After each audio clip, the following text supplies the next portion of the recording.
आज मैं आपके साथ में एक मसीह जीवन से जुड़ा हुआ बहुत महत्वपूर्ण पहलू लाना चाहता हूं कि हम सच्ची मसीहियत को कैसे पहचान सकते हैं।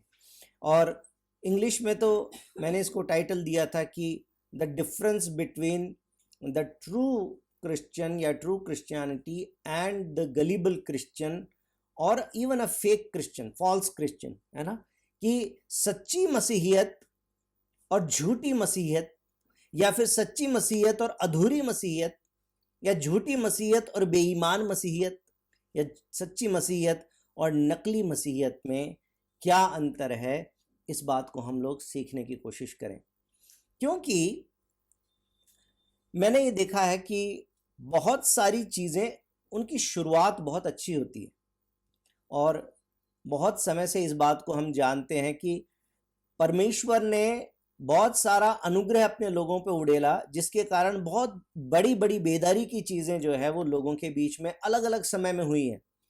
लेकिन धीरे धीरे करके और फिर वो चीज़ें जो है वो रीति रिवाज बन गई। ये मैं मसीहत की बात कर रहा हूँ, मैं संसार की बात नहीं कर रहा। संसार कौन से रीति रिवाज करता है, मैं कलीसिया की बात कर रहा हूँ, मैं मसीहत की बात कर रहा हूँ, जिसमें परमेश्वर ने बहुत सारे वरदान अपने लोगों को दिए और धीरे धीरे करके वो बाद में या तो रीति रिवाज बन गए या फिर उसके अंदर एक दिखावा आ गया और वो सच्ची मसीहत से दूर और एक नकली मसीहत की तरफ में चला गया।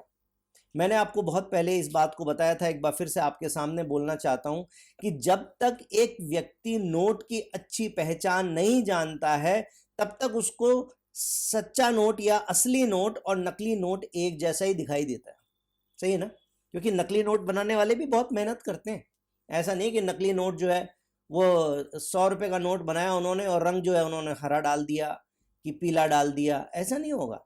जो 100 का नोट बनाएगा वो जैसा 100 का नोट दिखता है बिल्कुल वैसा ही रंग, वैसा ही रूप, वैसा ही साइज, वैसा ही टेक्स्ट, वैसी ही डिजाइन, सब कुछ वैसा ही इस्तेमाल करता है, ताकि जो अनजान व्यक्ति है वो असली नोट समझकर और नकली नोट को अपनी जेब में लेके घूमता रहे और उसको लगे आज तो मैं बहुत अमीर हो गया, आज तो मेरे पास बहुत पैसा है। उसको ये नहीं पता कि मेरे पास में मिट्टी है, मेरे पास में जो कागज है उसकी कोई वैल्यू नहीं है, क्योंकि वो नकली है। कई बार मसीहत में भी ऐसा हो जाता है कि हम परमेश्वर प्रभु यीशु मसीह के वचनों के अनुसार बताई गई कुछ बातों के अंदर से ऐसी बातों को अपने अंदर धारण कर लेते हैं जो परमेश्वर की तरफ से नहीं है, परंतु हम उनको धारण किए चलते रहते हैं और हमें लगता है कि बिल्कुल हम तो अच्छे विश्वासी हैं। तो सच्ची मसीहत या असली मसीहत, और नकली नहीं कहना चाहता मैं इसे, मैंने बहुत सारे शब्द सोचे कि मैं कौन सी बोलूं, क्या मैं झूठी बोलूं, क्या मैं दिखावे की बोलूं, क्या मैं इसको अधूरी बोलूं, क्योंकि मेरे हिसाब से अधूरा शब्द अच्छा हो सकता है। क्योंकि कारण ये है कि ये जो नकली मसीहत है या जो अधूरी मसीहत है, बेईमान या नकली मसीहत है, इसके दो कारण हो सकते हैं। एक कारण तो ये है अज्ञानता, मालूम ही नहीं है। जब पता ही नहीं है तो देखा देखी जो सब कर रहे थे वैसे हम भी करें, क्योंकि हम अच्छे विश्वासी हैं परंतु हम नादान हैं, गलीबल जिसको बोलते हैं, भोले हैं। हमको पता नहीं है ये दुष्ट आत्माएं क्या होती है, हमको नहीं पता। वो पास्टर साहब ने निकाला था यीशु मसीह के नाम से, खांस के निकल जा, फिर हम भी निकाल रहे खांस के निकल जा। वो उन्होंने सर पे हाथ रखा, वो गिर गया था आदमी, हम भी दूसरे आदमी के सर पे धक्का देते रहते कि वो भी गिर जाए। और इस प्रकार से हम देखा देखी कर रहे हैं अज्ञानता के कारण, क्योंकि हमें मालूम नहीं है कि असलियत क्या है। क्या सच में कोई व्यक्ति गिरता है कि नहीं गिरता है, क्या खांस के निकलती है दुष्ट आत्माएं, ऐसे ही निकल जाती है, हमको नहीं पता। तो फिर हम सोचते हैं शायद ऐसा ही होता होगा। वो अन्य भाषा बोल रहा है, मैं भी अच्छा विश्वासी हूँ, मुझे भी बोलना चाहिए। तो फिर वो जैसे बोल रहा है, अच्छा ये अगड़म सगड़म बोल रहा है, मैं भी ऐसे ही बोलूँगा। फिर ऐसा देखने में लगेगा कि अब मैं भी बोलने लग गया अन्य भाषा। और इस प्रकार से एक नकली मसीहियत, जिसको मैं नकली इसलिए नहीं कहना चाहता क्योंकि जो अज्ञानतावश कर रहा है वो असल में अधूरी मसीहियत में जी रहा है, परंतु जो सब कुछ जानते हुए कर रहा है वो अपने किसी स्वार्थी कारण के लिए यदि कर रहा है। मैं बताऊं, कलीसिया में कुछ लोग अलग कुछ करने की कोशिश करते हैं, वो इसलिए ताकि सबकी नज़रों में आए, और सबकी नज़र में आए ताकि सब सोचें ये तो ज़रूर बहुत अच्छा विश्वासी है, क्योंकि ये तो हम सबसे अलग कुछ काम कर रहा है। जब हम खड़े होकर प्रार्थना कर रहे हैं तो ये घुटनों पे कर रहा है, जब हम बैठ के प्रार्थना कर रहे हैं तो ये घुटनों पे आ जाता है। ये अलग तरह का विश्वासी, ये हमसे अच्छा विश्वासी है। एक व्यक्ति ऐसा भी हो सकता है जो अपने आप को अच्छा दिखाना चाहता है, जो लोगों की नज़र में आना चाहता है ताकि लोग उसे एक अच्छा विश्वासी समझें। इस प्रकार के स्वार्थी कारण के कारण यदि कोई ऐसा काम कर रहा है तो मैं उसको अधूरी मसीहत नहीं बोलता, फिर मैं उसको बोलता हूँ नकली मसीहत। क्यों? क्योंकि वो असली मसीहत है ही नहीं। असली मसीहत की क्या पहचान हो सकती है, आज मैं आपके साथ में डिस्कस करना चाहता हूं। सबसे पहली बात, असली मसीहत वो है जिसमें व्यक्ति का असली जीवन परिवर्तन हुआ है। आप सबने बाइबल के अंदर जकई नाम के एक व्यक्ति की कहानी पढ़ी होगी, जो कि सत्य घटना है। और प्रभु यीशु मसीह गुजर रहे थे और एक जकई नाम का नाटा आदमी था, वो यीशु को देखना चाहता था। उसने यीशु मसीह के बारे में बहुत कुछ सुना था और फिर वो नहीं देख सकता था तो पेड़ पर चढ़ गया और पेड़ पर से उसको देखकर और यीशु मसीह ने चलते चलते बोला, जकई नीचे आजा, आज तेरे घर में खाना खाएंगे। जकई के जीवन में जब यीशु आ गया तो आप उसको घटना को पढ़ के देखिएगा, 2 वचन ऐसे लिखे हुए हैं जिसमें खूबसूरती प्रकट होती है। उसके अंदर वो कहता है, जकई बोलता है कि प्रभु मैंने जो भी कुछ गलत कर दिया है अब मैं लौटा दूंगा। जिसका मैंने गलत ले लिया है मैं उसको 2 गुना करके फेर दूंगा, 4 गुना करके फेर दूंगा। अन्याय करके मैंने ले लिया, मैं 4 गुना करके फेर दूंगा। जीवन में एक परिवर्तन आ गया है, एक जीवन में ऐसा परिवर्तन आ गया है जिसके कारण वो व्यक्ति अब जो अन्याय करता था, जो गलत तरीके से पैसे कमाता था, अब वो कहता है कि मैं गलत तरीके से पैसे नहीं कमाना चाहता, बल्कि प्रभु जिनसे मैंने गलत तरीके से कमाया उनको भी मैं वापस कर दूंगा। जीवन में एक परिवर्तन आ गया। इससे अगली ही आयत में प्रभु यीशु मसीह क्या कहते हैं, आज इस घर में उद्धार आया है। पढ़ के देखिएगा आप जकई की घटना। प्रभु यीशु मसीह कहते हैं आज इस घर में उद्धार आया है। यीशु मसीह ने कैसे इस बात को बोल दिया कि इस घर में उद्धार आ गया है? क्योंकि उस व्यक्ति के जीवन में परिवर्तन आ गया है। एक सूरफिनी की स्त्री का उदाहरण आप देखते हैं। यीशु मसीह के पास आई थी कि मेरी बेटी का छुटकारा कर दे, मेरी बेटी को दुष्ट आत्माएं सताती है। यीशु मसीह से प्रार्थना करने के लिए आई थी। यीशु मसीह ने क्या बोल दिया? यीशु मसीह ने बोल दिया, देखो ऐसा तुम परेशान मत करो, क्योंकि अभी वो टाइम तो आया नहीं है। और ऐसा थोड़ी होता है कि घर का मालिक अपने बच्चों की रोटी जो है पहले कुत्तों को दे दे। लेकिन सूरफिनी की स्त्री के जीवन में यीशु मसीह का विश्वास था, इसलिए वो क्या बोलती है कि हे प्रभु, कुत्ते भी तो अपने मालिक की टेबल के नीचे, उसकी मेज के नीचे जो चूर चार गिरता रहता है उसी से अपना पेट भरते रहते हैं। उसने गुस्सा नहीं किया, उसने घमंड नहीं किया। यहां पर हमें उसकी नम्रता दिखाई पड़ती है। यीशु मसीह उसको कुत्ता नहीं कह रहे थे। यीशु मसीह तो एक उदाहरण स्वरूप एक बात बोल रहे थे कि अभी वो समय है जब मैं इजरायलियों के बीच में भेजा गया हूं, अन्य जातियों के बीच जाने का भी समय नहीं आया है, इसलिए अभी मैं तुमको आशीष नहीं दूंगा। लेकिन उस स्त्री का विश्वास और विश्वास के कारण जो उसके जीवन का परिवर्तन है, जिसके कारण उसके अंदर बड़ी नम्रता आ गई है, इसलिए वो बोलती है कि प्रभु अन्य जाति में से मैं आई हूं, लेकिन मैं भी तो विश्वास की पात्र हूं, मुझे भी तो बनाया आपने ही है, आप इसे तो आशीष पाऊंगी और किसके पास जाऊंगी। कहने का मतलब यही है। और उसके विश्वास के कारण प्रभु यीशु मसीह ने उसकी बेटी को ठीक कर दिया। लेकिन जिस बात पे मैं ध्यान आपका लाना चाहता हूं कि सूरफिनी की स्त्री के शब्द कैसे थे? नम्रता के शब्द थे। जो यीशु मसीह में विश्वास करता है उसके अंदर नम्रता आ जाती है, उसके अंदर नम्रता आ जानी चाहिए। लेकिन हम मसीह के लोग हैं ना, हमें बाइबल का ज्ञान हो गया है ना, इसलिए हम कई बार फरीसियों के समान स्वभाव दिखाते हैं। एक जगह पर एक अंधे आदमी की आंखें खुल गई और फरीसी लोग जो है वो सवाल पूछने लगे, तेरी आंखें किसने खोली? तू तो अंधा था ना, तू तो देख नहीं सकता था ना। उसने बोला वो यीशु है ना, उसने खोल दी मेरी आंखें। तो फिर उन्होंने बोला, अरे वो तो वैसे ही दुष्ट आत्मा के तरीके से काम करता है, वो कौन सा ईश्वर है? वो तो ईश्वर की निंदा करता है, वो तो अपने आप को ईश्वर का पुत्र बताता है। हैं, तुम कह रहे हो कि उसने तुम्हें मेरी आंखें ठीक कर दी? तुम झूठ बोल रहे हो, तुम बेकार की बात कर रहे हो, तुम उसको मसीहा बोल रहे हो, वो मसीहा थोड़ी है। फरीसी लोग क्या बोल रहे थे, वो मसीहा नहीं है। फिर उस बंदे ने क्या बोला? उसने बोला, देखो जैसे वो काम करता है ना, ऐसे काम कोई भी नहीं कर सकता जब तक कि परमेश्वर उसके साथ ना हो। अब फरीसियों के क्या शब्द थे?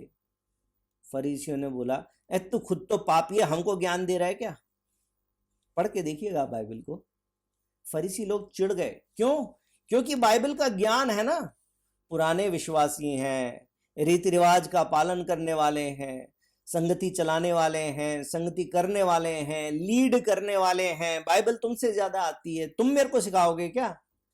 जब हम अगवा बन जाते हैं ना, कई बार हमारे अंदर ऐसी भावना आ जाती है कि जब कोई हमको सिखाने की कोशिश करता है तो हमको बड़ा बुरा लग जाता है कि ये हमको सिखाने की कोशिश कैसे कर रहा है।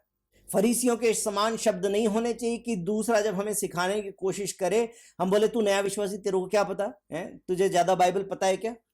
बल्कि हमें परमेश्वर का वचन सबसे समान रूप से सीखने के लिए तैयार होना चाहिए।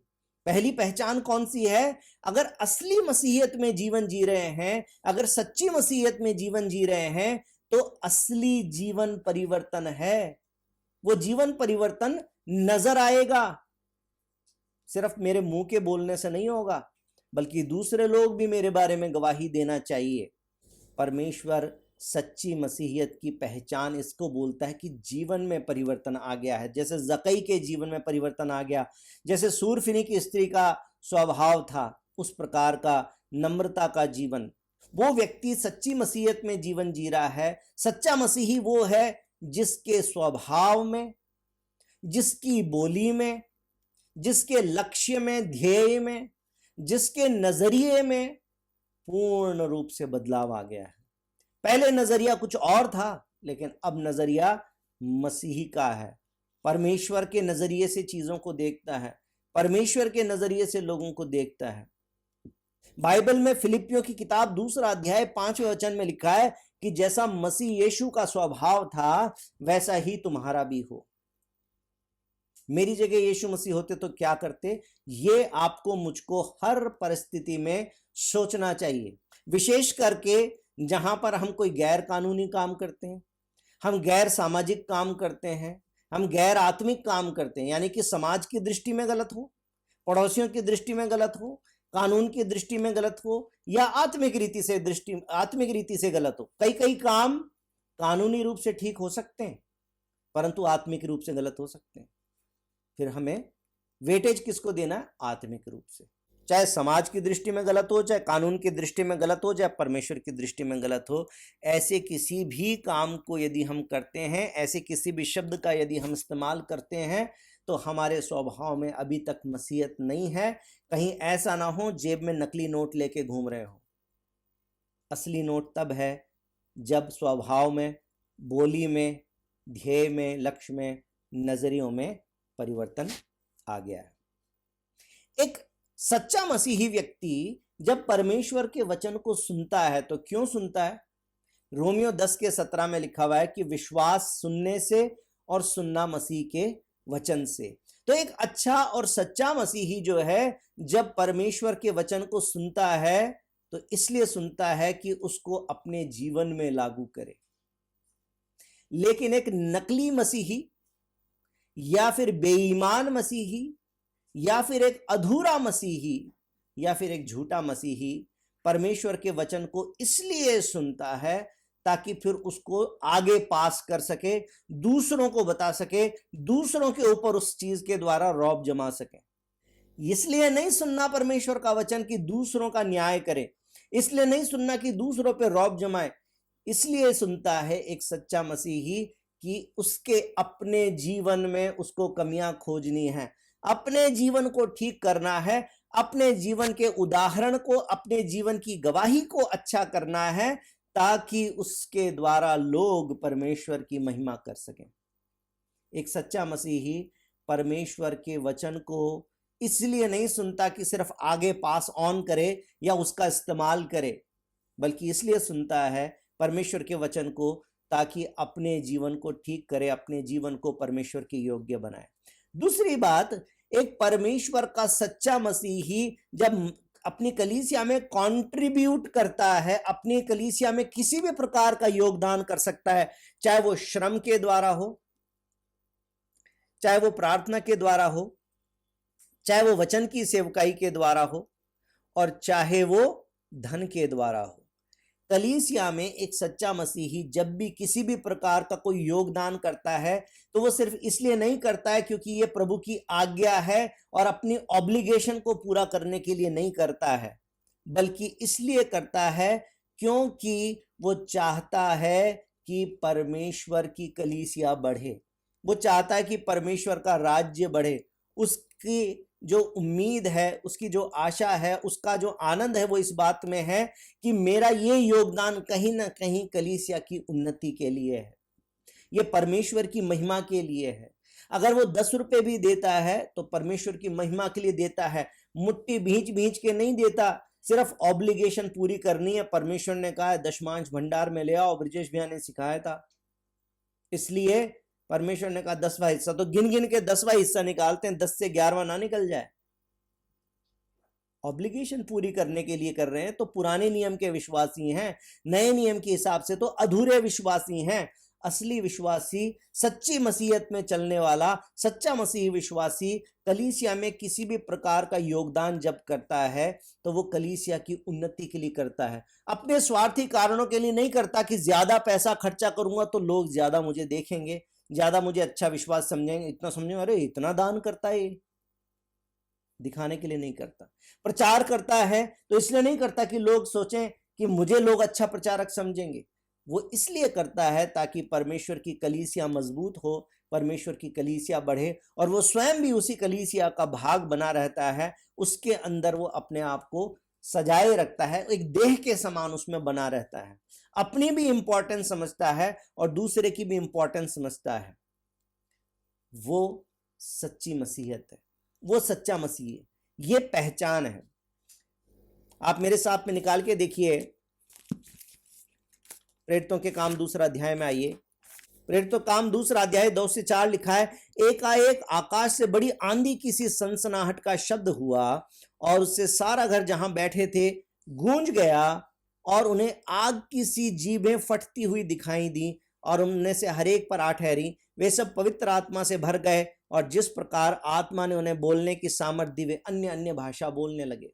ये घटना है जो बाइबल में लिखी है, अन्य अन्य भाषा बोलने लगे। जो नए विश्वासी उनको बता दूं, अन्य अन्य भाषा का मतलब ये है कि ऐसी भाषा जो आपको समझ में नहीं आती, ऐसी भाषा में आप परमेश्वर की वंदना, उसका गुणगान, उसकी प्रार्थना करने लग जाते हैं। वो इस दुनिया की किसी दूसरे क्षेत्र की भाषा हो सकती है, आपको नहीं आती, या फिर इस दुनिया में कहीं भी नहीं बोली जाती ऐसी कोई भाषा हो सकती है जो आपको बोलने में अगड़म बगड़म लगे, लेकिन उसके द्वारा सच्चे विश्वासी, सच्चे मसीही परमेश्वर की बड़ाई कर रहे थे। और लिखा है, आगे पढ़ के देख लीजिएगा, कि अलग अलग जगहों के लोग बोल रहे थे, क्या ये लोग ऐसे ये यहीं के नहीं है, गलील के नहीं है, ये साधारण से लोग हैं, ये तो कभी विदेश में गए नहीं, इनको हमारी भाषा कैसे आती है? परमेश्वर के अनुग्रह से पवित्र आत्मा के द्वारा वो अन्य अन्य भाषा बोल रहे थे। 4 अध्याय के 31 वचन में देखिए, जब वे प्रार्थना कर रहे थे तो वह स्थान जहां वो इकट्ठे थे हिल गया और वे सब पवित्र आत्मा से परिपूर्ण हो गए और परमेश्वर का वचन हियाव से सुनाते रहे। वो स्थान ही हिल गया। यहां पर तो लिखा है कि हिली थी, इसका मतलब हिली तो थी, अन्य भाषा के द्वारा लोग बोले तो थे, एक जमाना तो ऐसा आया था। लेकिन आज कितने लोग सच में पवित्र आत्मा के द्वारा अन्य भाषा की आशीष पाकर, वरदान पाकर ही बोलते हैं? ये बात समझना बड़ा मुश्किल है।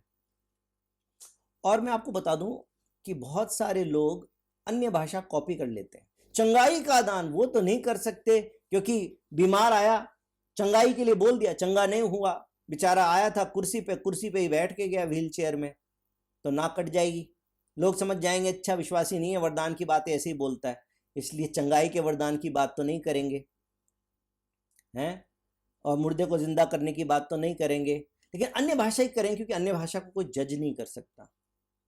मेरी बात को समझिए मेरे भाई और बहनों, मैं ये नहीं कह रहा हूं कि अन्य भाषा का वरदान नहीं है। 1 कुरिन्थियों 14:1 में लिखा है कि आत्मिक वरदानों की धुन में रहो, और प्रभु ने यदि कहा है इसका मतलब ये वरदान है और ये हमें मिलेगा। प्रार्थना करेंगे, उसकी धुन में रहेंगे तो मिलेगा। लेकिन दिक्कत ये है कि सच्चा मसीही व्यक्ति तो उस असली वरदान के इंतजार में रहता है, परंतु एक अधूरा या झूठा या बेईमान या नकली मसीही जो है उसको कॉपी कर लेता है, ताकि लोगों की नज़र में वो एक अच्छा विश्वासी गिना जाए। यदि परमेश्वर का वरदान आपको मिला है तो आपके जीवन में पवित्र आत्मा का फल भी नजर आना चाहिए। आप मुंह से तो गंदा बोलते हैं, आप मुंह से तो अक्खड़ बोलते हैं, आप सामने वाले से प्रेम नहीं करते हैं, आपके अंदर बहुत सारी कड़वाहट भरी हुई है, आप मूर्ति पूजक व्यक्ति से तो घृणा करते हैं, और कलीसिया के अंदर आप प्रेम भाव नहीं रख सकते हैं, ऊंच नीच छोटा बड़ा मैं बड़ा विश्वासी, लेकिन आप बोलते हैं मेरे अंदर पवित्र आत्मा है, मेरे अंदर पवित्र आत्मा का दान आया, मैं अन्य भाषा बोलता हूँ। मैं आपको बता दूं, ये झूठा वरदान है, ये झूठा नोट जेब में रख के घूम रहे हैं। अगर सच में प्रभु यीशु मसीह जीवन में आया है, यदि पवित्र आत्मा का दान मिला है, यदि पवित्र आत्मा के वरदान आपके जीवन में है, तो वो सबसे पहले आपके जीवन को बदलेंगे। पवित्र आत्मा है, पवित्र आत्मा सबसे पहले आपको पवित्र करेगा। वो यीशु का आत्मा है, वो सबसे पहले आपको यीशु के जैसा बनाएगा। यदि आप यीशु के जैसे तो नहीं बन रहे हैं, परंतु आप वरदानों में चल रहे हैं, इसका मतलब वो वरदान नकली नोट हो सकता है। ध्यान दीजिएगा, ये हमारे लिए लिटमस टेस्ट है। एक दूसरा लिटमस टेस्ट मैं आपको बता दूं, यदि आप एक अच्छे विश्वासी हैं तो आपकी गवाही दूसरों के मुंह से अच्छी सुनाई पड़नी चाहिए। आपके गांव के लोग, आपके आसपास में कॉलोनी में आपके रहने वाले, आपके पड़ोसी, आपके साथ काम करने वाले, आपको जानने वाले, आपको जो पुराने जीवन में जानते थे और जो अभी भी आपको जानते हैं, वो ये गवाही दे सकें कि इस व्यक्ति का जीवन बदल गया है। बातें बदल गई है नहीं। अगर ये आपकी गवाही सिर्फ ये, अरे भाई साहब पहले ये उस तरह की बातें करता था, अब तो ये ऐसी बातें करता है, बातों की बात नहीं हो रही है सिर्फ, बातें तो कोई भी कर सकता है। यीशु मसीह जब जीवन में आया है, पवित्र आत्मा जीवन में आया है, तो लोग गवाही देने चाहिए कि इसका स्वभाव बदल गया है, इसकी बोली बदल गई है। ये पहले लालची था, अब ये लालची नहीं रहा। जकई का जीवन याद है ना? लालची था, अन्यायी था, कानून तोड़ के भी किसी की चीज ले लेना। मैं कई बार कानून की बात करता हूं तो एक ही एग्जाम्पल देता हूं, पुलिस वाले को घूस खिला दी। और भी बहुत सारे काम हो सकते हैं जो हम विश्वासी होते हुए भी कई बार गैर कानूनी काम कर बैठते हैं। मैं उसकी लिस्ट आपके सामने नहीं रखना चाहता हूँ। आपको खुद को समझदार व्यक्ति हैं तो आपको मालूम होगा कि कहाँ पर आपने सामाजिक रूप से या फिर कानूनी रूप से कोई काम गलत किया है। 1 इंच भी यदि आपने गलत किया है तो वो गलत है। यदि कोई व्यक्ति आपके बारे में अच्छी गवाही नहीं दे रहा है, यदि आपके पड़ोसी आपके बारे में अच्छी गवाही नहीं दे रहे हैं, तो आप सच्ची मसीहियत में जीवन नहीं बिता रहे हैं, नकली नोट लेकर घूम रहे हैं। याद रखिएगा, परमेश्वर के पास जाएंगे तो धोखा ना मिल जाए, ये बात आपको कह देना चाहता हूँ, है ना? क्योंकि आपने सोचा मेरी जेब में तो 2000 का नोट है, पर नोट था नकली। आप पहुंच गए बड़ी शेखी बाजार के और बहुत बढ़िया वाली दुकान में, वहाँ से जाके आपने बहुत सुंदर सी कमीज निकलवा ली। अब आप बिल पेमेंट करने गए तो बिल पेमेंट के टाइम आपने नोट निकाला, नोट देख के उसने बोला भाई साहब चाय पियेंगे? तो आपने बोला चलो, शर्ट के साथ में चाय भी पिला रहा है, तो आपने बैठ गए, चलो मैं चाय पी लेता हूँ। उसने जाके पुलिस को फ़ोन कर दिया, भाई साहब यहाँ पर तो 2000 का नकली नोट लेके आया हुआ है। पुलिस वाले आ गए, जितनी देर में आपकी चाय खत्म हुई इतनी देर में पुलिस वाले आ गए। शर्ट तो मिली नहीं आपको, और पुलिस वाले और सवाल पूछने लगे, कहाँ से आए, क्या रैकेट चल रहा तुम्हारा है, कहाँ से नकली नोट लाते हो तुम, मार्केट में चलाते हो? असली नोट से ही शर्ट मिल सकती है, नकली नोट से शर्ट नहीं मिलेगी, डंडे मिलेंगे।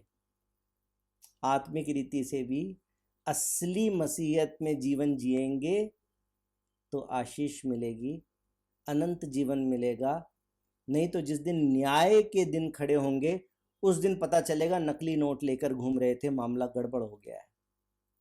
मेरे भाई और बहनों, मैं आपको सजग करना चाहता हूँ। ये परमेश्वर ने मेरे मन में डाला है कि हम कितने भी पुराने विश्वासी हो जाएं, कभी भी इस बात के भ्रम में नहीं रहना कि हमसे गलती नहीं हो सकती, हमसे पाप नहीं हो सकता। एक थोड़ा सा डिविएशन, आपको मालूम है ना, रेल की दोनों जो पटरियां हैं वो बिल्कुल साथ साथ में चलती हैं। अगर उनके अंदर से इतना सा भी चेंज कर दिया ना आपने, तो हो सकता है 100 मीटर में आपको ना पता चले, परंतु 100 किलोमीटर में आपको पता चलेगा कि एक पटरी तो सीधी चली गई, एक पटरी जो है वो 10 किलोमीटर दूर हो गई। क्योंकि आपको लगता है कि जरा से डिविएशन से कोई फर्क नहीं पड़ेगा, लेकिन 100 मीटर में नहीं पड़ेगा, 100 किलोमीटर में आपको पता चलेगा कि आप अपनी जगह से बहुत दूर चले गए, सच्ची आत्मिकता से दूर ना चले जाएं। इसलिए अपने आप को जांचने की जरूरत है। दूसरा एग्जाम्पल आप मेरे साथ में देखिए, मैंने आपको लिटमस टेस्ट दे दिया। अब मैं आपको एक घटना और बाइबल की दिखाना चाहता हूं। प्रेरितों के काम में वापस आइए मेरे साथ में, 8वां अध्याय उसका 9 से 25।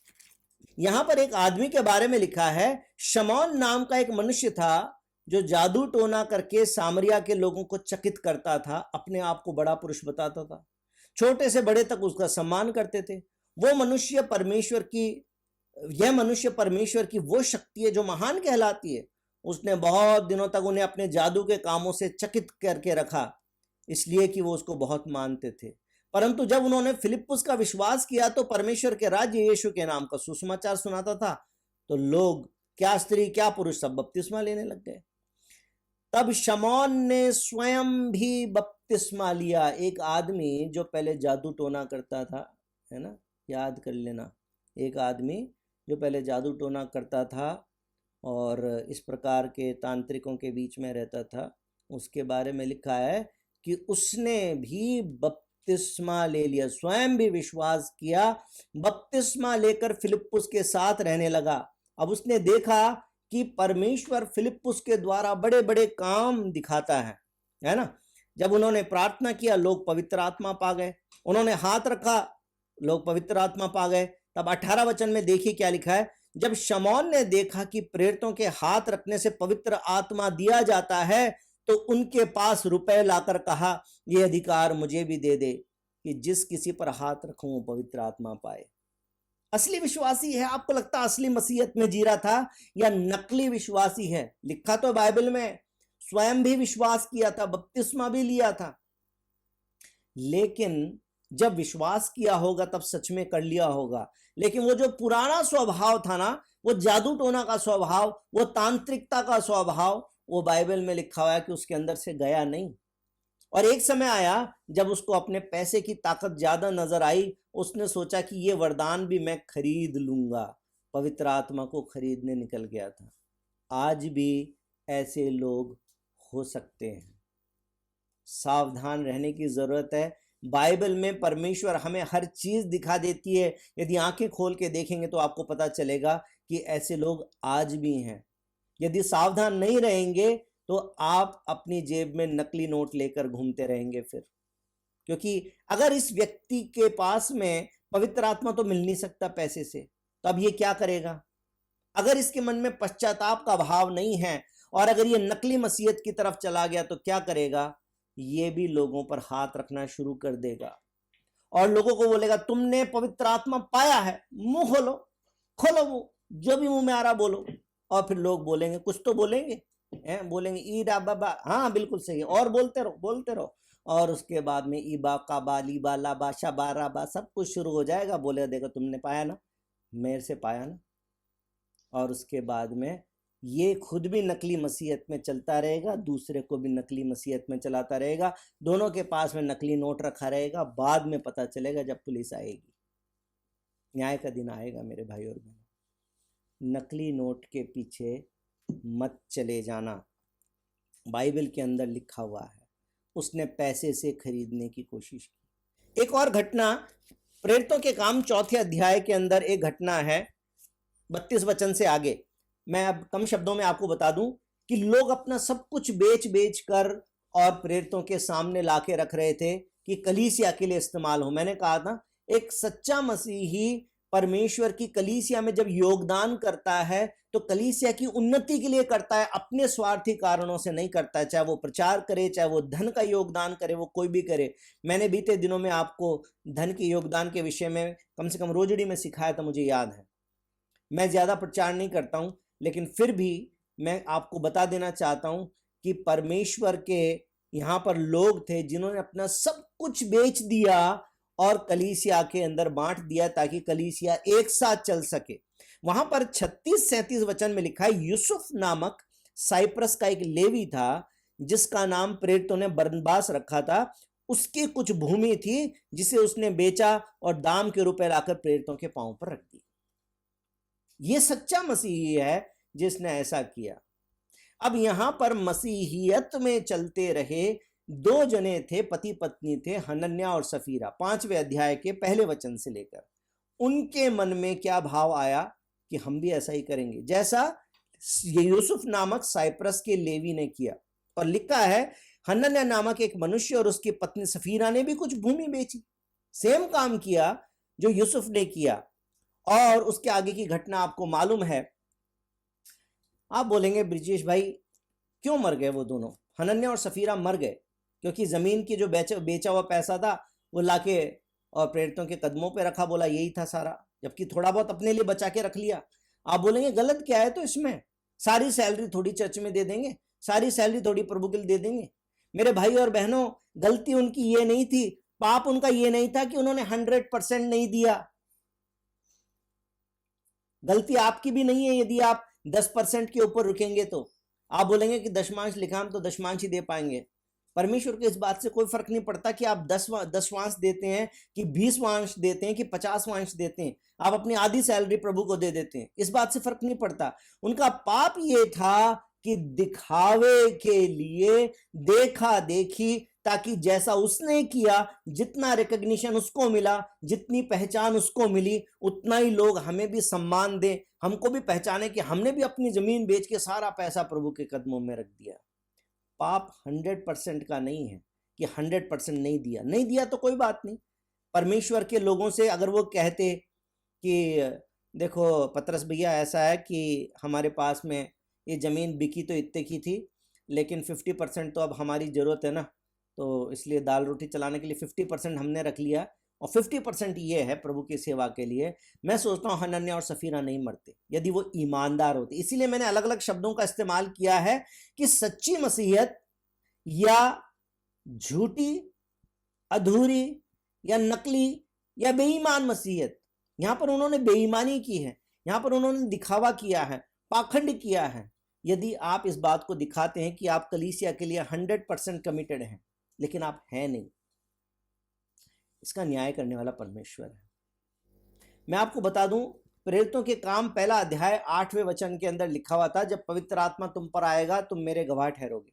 तुम मेरे गवाह ठहरोगे, मेरे गवाह बनोगे, मेरी गवाही दोगे, नहीं लिखा। लेकिन अब मैं आपको एक दूसरी बात बोलना चाहता हूं, जो आखिरी वचन आपके साथ पढ़वाऊंगा। सच्चे मसीहत के बारे में बोल रहा हूं इसलिए। इफिसियों की किताब 3 अध्याय और उसके 8वें वचन में आइए, 10वें वचन में आ जाइए डायरेक्ट, अब समय नहीं रहा। इफिसियों 3 उसका 10 लिखा हुआ है, ताकि अब कलीसिया के द्वारा परमेश्वर का विभिन्न प्रकार का ज्ञान उन प्रधानों और अधिकारियों पर जो स्वर्गीय स्थानों में है प्रकट किया जाए। लोगों के सामने गवाही देना अलग बात है। आपके साथ काम करने वालों के सामने आप गवाही दे सकते हैं क्योंकि वो आपके साथ में कुछ घंटे मिलते हैं। आप अपने बीवी बच्चों के सामने गवाही दे सकते हैं क्योंकि वो आपके साथ में कुछ घंटे रहते हैं, बाकी घंटे आप अपना मार्केट में, अपने बिजनेस में, अपने काम में बिताते हैं।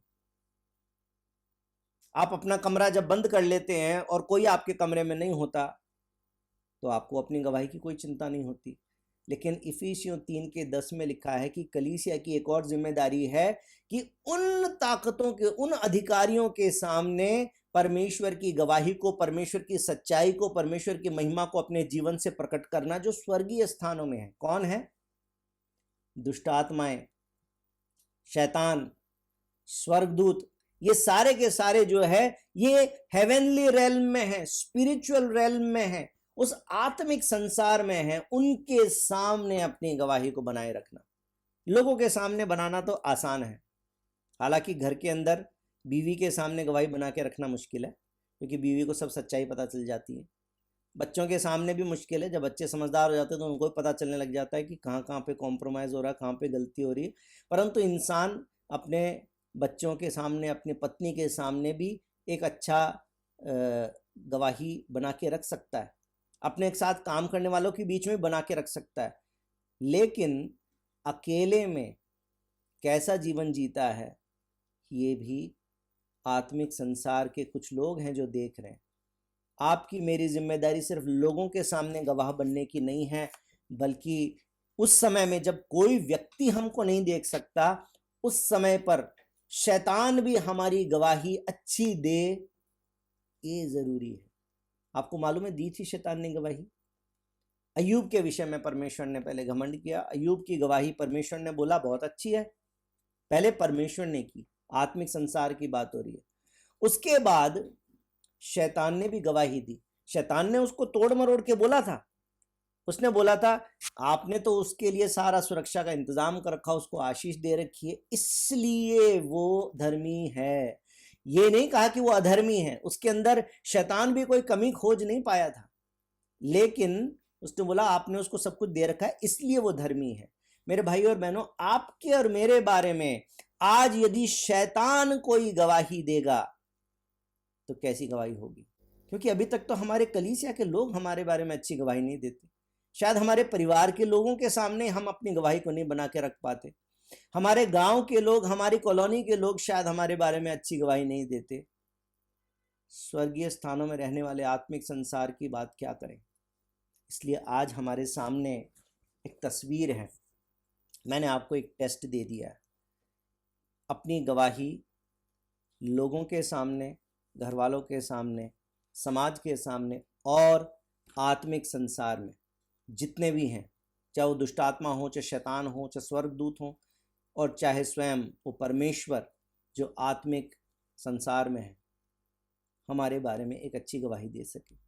दूसरा, यदि खुद से जानना चाहते हैं कि जो वरदान आपके पास में है सच्चे हैं कि नहीं, तो इसको देख लीजिए कि जकई के समान जीवन का परिवर्तन है या नहीं। सूरफिनी की स्त्री के समान आपके मुंह के शब्द जो हैं नम्रता भरे हैं कि नहीं। आपके जीवन में बदलाव है या नहीं। यदि जीवन में बदलाव है तो आप बिल्कुल सही रास्ते पर हैं। लेकिन यदि जीवन में बदलाव नहीं है तो कहीं नकली नोट लेकर और जेब में ना घूम रहे हों, नकली मसीहत में जीवन ना बिता रहे हों, इसके लिए अपने आप को जांच लें। यदि ऐसी कोई भी बात हमारे जीवन में हो जिसके कारण लोग हमारी गवाही अच्छी नहीं देते, यदि हमको स्वयं को मालूम है कि कोई पाप हमारे जीवन बना है, तो आज उस बात को जांच लें, परमेश्वर से क्षमा मांगें और परमेश्वर की इच्छा के अनुसार, वचन के अनुसार अपने आप को ठीक करने के लिए एक ऐसा जीवन जिएं जिसके द्वारा प्रभु की महिमा हो। आमीन। बोले यीशु मसीह की जय। प्रभु आप सबको बहुत आशीष दे।